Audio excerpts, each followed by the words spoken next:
شروع هفته نو رو برای شما عزیزان شادباش میگویم. سرخط رویدادهاست تقدیمتان امروز 12 ایول. در نشر نوبتی برنامه از آن خواهم گفت که حمله طالبان به مرکز تخار ناکام شد. 3 ماه باز بند ماندن ماشین های بربر تاجیکستان در قرقیزستان و با جاری شدن طلبات نو برای ورود تاجیکستانیان به روسیه، نوبت پایی ها در نزد تشخیصگاه دوشنبه زیاد گردید. خبرهای دیگر نیز داریم. وزارت کار خارجه ترکمنستان به مرز با افغانستان فرستادن سلاح‌های وزین و چرخبال را رد کرده است. این هم در حالی است که طبق خبرهای رسیده ترکمنستان به مرز با افغانستان نیروی احتیاطی، سلاح وزنین، هواپیما و چرخبال‌های جنگی ارسال نموده است که همچون نگرانی از نزدیک شوی طالبان به مرزهای این کشور ارزیابی می شود.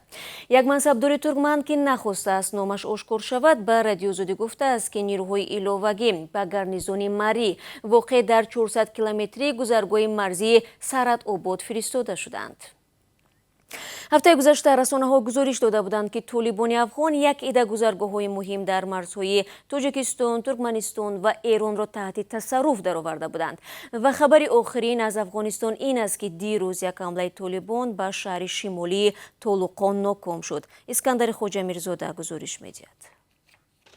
والی ولایت تخار افغانستان میگوید اختیاری‌های مسلح و سربازان ارتش افغانستان حمله طالبان سلاح به دست را خنثی کردند.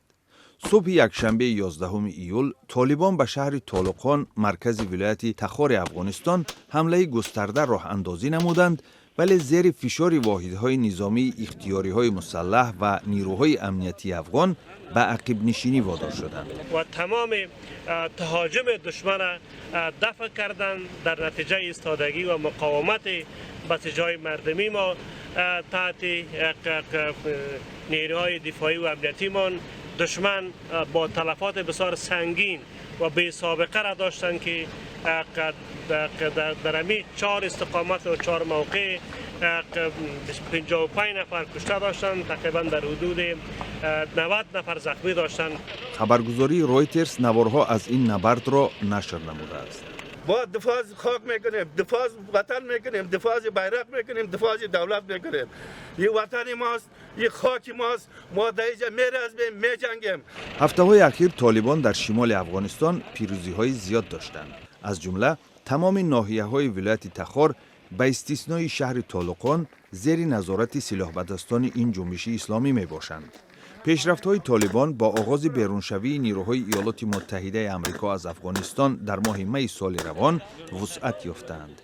ایالات متحده آمریکا در آخر سال 2001 حکومت طالبان را که با پشتیبانی از اسامه بن لادن و جنبش تروریستی القاعده متهم می‌شد از قدرت دور نموده بود. سال گذشته با امر پرزیدنت ایالات متحده آمریکا دونالد ترامپ نیروهای آمریکایی خارج شوی از افغانستان را شروع کردند. ایالات متحده آمریکا و طالبان به موافقت رسیده بودند که ایالات متحده آمریکا در مقابل کفالت‌های امنیتی طالبان نیروهایش را از افغانستان بیرون می‌کشد. مذاکرات حکومت افغانستان و طالبان که در قطر جریان دارند تا هنوز به نتیجه نرسیدند. رو می‌آوریم به موضوع دیگر. 3 ماشین شهروندان تاجیکستان که به بارکشانی بین‌المللی از روسیه مشغولند ماه دوم از در منطقه بودکند قرقیزستان بند ماندند. غلامجان مدیف یکی از رانندگان در صحبت با رادیو آزادی گفت که آنها 28 اپریل به شهر اوش رسیدند و بنابر مناقشه در مرز کارمندان حفظی حقوق از آنها خواهش کرده بودند که کمی منتظر شوند.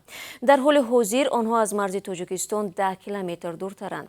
مشکلات عبور مرز قرقیزستان و تاجیکستان پس از درگیری‌های مسلحانه 29 اپریل به میان آمد. سفارت تاجیکستان در قرقیزستان به رادیو آزادی گفت که بازداشت ماشین‌های شهروندان تاجیکستان به قرار قبول شده قرقیزستان از 21 می که ورود، خروج و ترانزیت شهروندان تاجیکستان را از قلمرو قرقیزستان محدود کرده است مربوط می باشد. آنها امیدوارند که این قرار در آینده نزدیک بیکار کرده می شود.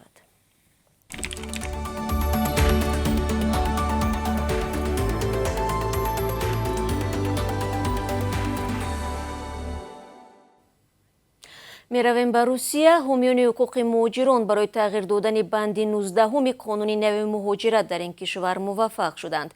مرکز تنگ جهانی با استناد از پاسخ وزارت کارهای داخلی این کشور میگوید مهاجران موظف نخواهند بود که هر 3 ماه از تشخیص بیماری‌های سرایتی و بعد هر 3 روز از تشخیص PCR کرونا ویروس بگذرند.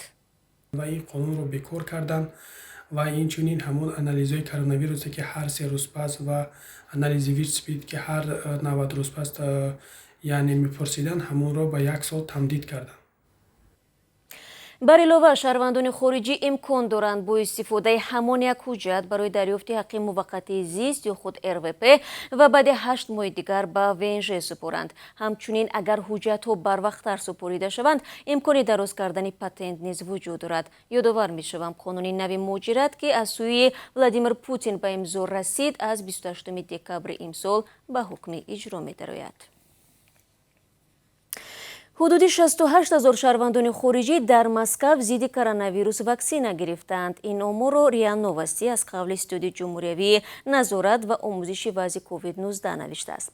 به قول منبع در 4 روزی به استفاده دادن مرکزی واکسینه زنی در میدان لوژنیکی 24,000 مهاجران موکوب شدند. استودیو جمهوری میگوید این مرکز آماده است همه روزه 2 برابر بیشتر خواهشمندان واکسینه زنی را قبول کند.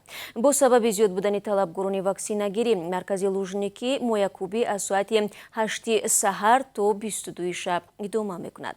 در همین حال طلبات نو روسیه برای ورود شهروندان تاجیکستان به این کشور باعث ازدحام مردم در نزد تشخیصگاه گیماتست دوشنبه شده است. نواری که حالا میبینید کاربران آزادی از نزد تشخیصگاه فرستادند. از 10 ایول اعتباراً مهاجران هنگام سفر به روسیه باید سنجش کرونا ویروس را توسط برنامه موبیلی سفر بدون کووید 19 سپارند. فعلا تنها تشخیصگاه گیماتست چنین تشخیص را انجام می‌دهد. خبرگزاری‌های روسی می‌نویسند که در جنگل سنت پترزبورگ جسد یک دختر و پسری زادگان تاجیکستان و ازبکستان یافت شده است. مقامات انتظامی گفتند دختری 15 ساله از ازبکستان و پسری 19 ساله از تاجیکستان میباشند. علت مرگ این 2 نفر هنوز معین کردن نشده است. کارمندان پلیس از جای حادثه تنها تلفن یک جفت پایافزول زنانه و بند کپران را پیدا کردند. یکی از فرضیه‌های تفتیشات خودکشی است. در رابطه با حادثه مذکور پرونده جنایتی باز شده است. رئیس جمهوری ترکیه رجب طیب اردوغان به تاجیکستان می‌آید. در این باره روز 8 ایول سفیر ترکیه در دوشنبه امره زکی کاریاگول ضمن ملاقات با رئیس بانک ملی تاجیکستان حکیم خالقزاده اشاره نموده است. منصبداران ترکیه از فراهم بودن فضای مساعد تجارتی و فعالیت پرثمر شرکت‌های بانفوذ ترکی در تاجیکستان اظهار خوشنودی نموده تاکید می‌کنند که تشریف قریب الوقوع پرزیدنت ترکیه به تاجیکستان برای تحکیم مناسبت‌های تجارتی دو جانبه تکان تازه خواهد بخشید. درباره سنه دقیق سفر چیزی گفته نشده است. پیشتر از این پرزیدنت امامعلی رحمان هنگام واخوری با وزیر مدافع ترکیه رسما اردوغان را برای انجام سفر به تاجیکستان دعوت کرده بود.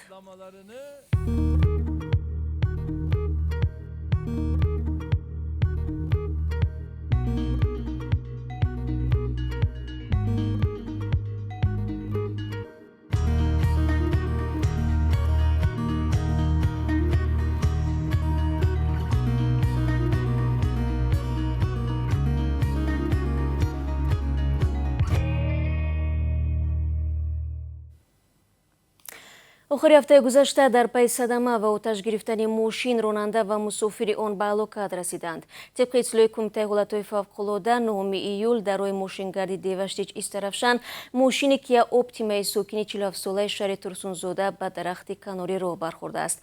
در نتیجه صدمه راننده و مسافر 35 ساله آن در جای حادثه به هلاکت رسیدند. نجات دهندگان جسد این 2 نفر را با استفاده از تجهیزات مخصوص بیرون آورده به مقامات حفظی حقوق سپردند.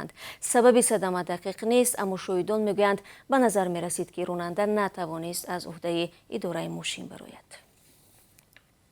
акнун бароятон аз қурби расмии асъори хориҷӣ дар тоҷикистон маълумот метиҳам. Бонки миллӣ барои имрӯз 12 июл нархи $1 11 сомониву 32 дирам ва 1 евроро 13 сомониву 43 дирам таъин кардааст. қурби рубли русӣ боло рафтааст. имрӯз 1000 рубли русӣ 152 сомониву 20 дирам арзиш дорад. бинандагони азиз, нашри навбатии сархати рӯйдодҳоро ба поён мебарам. Ташаккур барои ҳамроҳӣ ва ҳамкорӣ. мо ҳамона мунтазири наворои шумо ҳастем. ман шуморо фардо бо хабарҳои нав ҳамин вақт интизор хоҳам буд. худро эҳтиёт кунед ва рӯзи хуб дошта бошед.